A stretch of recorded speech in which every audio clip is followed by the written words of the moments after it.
Hilir banget. Hilir banget. Sementara kalau hilirnya itu nggak banyak yang kita bisa jual, terus gimana? Permasalahannya bang, Nah sekarang apa Bang? dia suka main sendiri. Nah itu yang udah nggak relevan lagi dengan zaman sekarang. Nggak ada lagi bisa main sendiri. Superman is dead gitu kan. Wah, itu Bali banget dong. Bali. Bukan, tapi memang tidak bisa pariwisata itu dijalani sendiri karena Iya. ada beberapa Ada ini apa? ABCE, ABGCM, ABCGM, Pentahalik. ABGCM, Ya. Akademisi, bisnis, community, media, ya government media, Iya. GM. jadi akademisi, bisnis, ABGCM, government, community, media. Nah ini itu aja udah 5 gitu. Terus mau main sendiri gimana caranya? Pasti pemerintah yang main sendiri kan.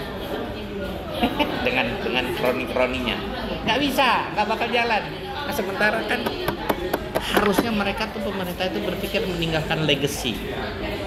Dia fokus pemasaran aja. Dia fokus memasarin aja. Pemasaran itu ujung, itu hilir. Nah apa yang mau dipasarkan kalau produknya itu brengsek semua? Dan produknya dari kita. Kan produk kita. Karena Produk apa nih? Produk apa? Nah, Kayak kita gimana? bicara produk pariwisata nih. Ya, destinasi Ya kan. Destinasi, ya kan? Kita ini di industri adalah di hilir. Kita yang jual produk yang Iya. ada.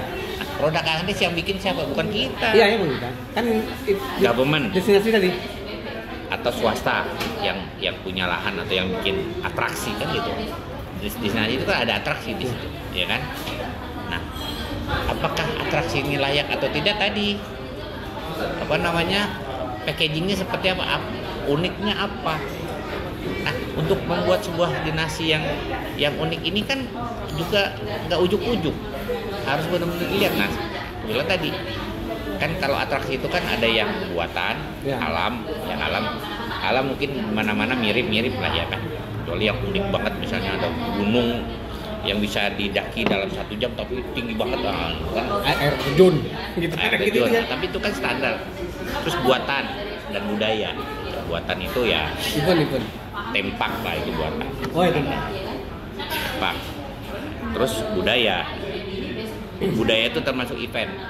Karena ada Oke. ya, bisa masuk di situ. Ya. Sekarang apa yang kita punya nih?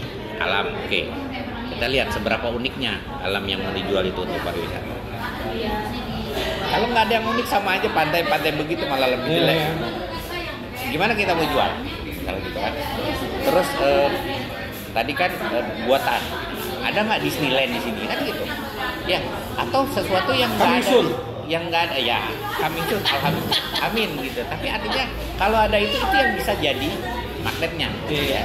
Kalau nggak ada, terus waterboom yang ya itu lokal konsumsinya. Kita bicara nih wisatawan ya. Budaya sebenarnya salah satu kekuatan kita itu budaya. Minangkabau, Batak, Riau dengan Melayunya, Kepri dengan Melayu juga. Tapi bagaimana mengemasnya? Budaya ini menjadi sesuatu yang unik yang membuat orang mau datang. Nah itu nggak bisa sendirian. Akademisi harus dilibatin. Mereka yang terkait misalnya sejarah Melayu, budaya Melayu, mereka harus bikin narasi kan.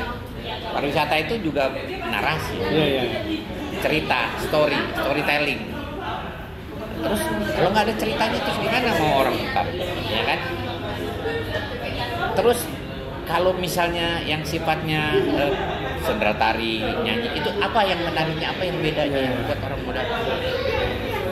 Terus tempatnya, narinya tapi di gedung yang ya gerah, panas itu. Mungkin di tempat yang proper, pakai AC, pakai lighting yang bagus. Misalnya seperti itu, contoh aja. Itu bisa jadi kekuatan yang membuat orang mau datang. Nah, cuma sekarang udah ada belum? Sekarang gedung kesenian yang proper di Pekanbaru atau di Riau. Udah ada. Riau Hub namanya. Nah, terus bagaimana pemanfaatannya? Udah ada belum? Misalnya Riau Ekonomi Kreatif Hub. Ya. Udah belum termanfaat belum kan itu kan ada sekarang di baru Barang, launching. Oke. Insyaallah. Tapi kadang-kadang kan gini deh, ini dibuat di launching Tapi nggak ada perencanaan untuk pemanfaatannya ya, habis itu jadi gedung tua juga. Ya. Pembukaan sekaligus penutupan. Yang banyak kan gitu. Orang kita itu Indonesia paling jago bikin, cantik. Tapi soal maintenance, perawatan itu lain cerita. Wow. Ya kenyataannya kan gitu. Iya. Mulai dari semua lah infrastruktur apapun. Kalau bukan dibuat oleh orang yang punya visi perawatan, itu jadi gedung tua. Berapa banyak gedung-gedung ikonik kita yang cuma jadi habis pon biasanya banyak yang belum lama udah bolong sana, bocor sini. Ya gimana nggak bocor, orang nggak pernah diganti. nggak dipakai.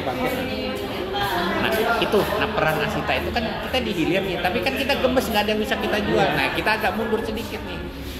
Tapi kita nggak bisa bikin juga. Kita cuma bisa ngomporin, provokasi supaya orang-orang ini yang memilih destinasi ini pertama punya pengetahuan, kedua punya keinginan untuk buat. Kalau pemerintah ya punya keinginan untuk mengeluarkan regulasi yang mempermudah membuat destinasi ini. Kuliah 3 SKS. Tapi ya kuncinya tadi SDM yang memang berpikir ke depan bagaimana mengembangkan pariwisata di daerah itu harus punya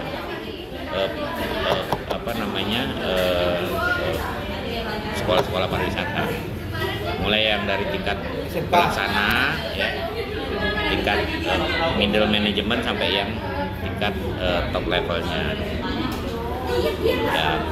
Makanya di sini belum ada jurusan ini. SMK belum banyak. Nah, kalau belum ada untuk S2 bisa di Batam itu ada program S2 perencanaan dan pengembangan pariwisata. Terus saya kesana kuliahnya? Ya bisa hibrid. Bisa hibrid. Jadi yang dari daerah itu bisa online juga kalau nggak salah. Ya. Boleh. Sebenarnya ya dosennya juga orang Bandung. Dosennya itu orang Bali, orang Jogja. Enggak orang Batam, ada orang Batamnya juga, tapi campur. Jadi S2 ya? S2. Kalau di level ini kan di level penentu kebijakan. Jadi gimana kita membuat penentu kebijakan, membuat kebijakan kalau kita nggak tahu ilmunya gitu kan. Siap. Ya kalau mau ikut S2 ya hubungi nomor di bawah ya. Siap, mantap.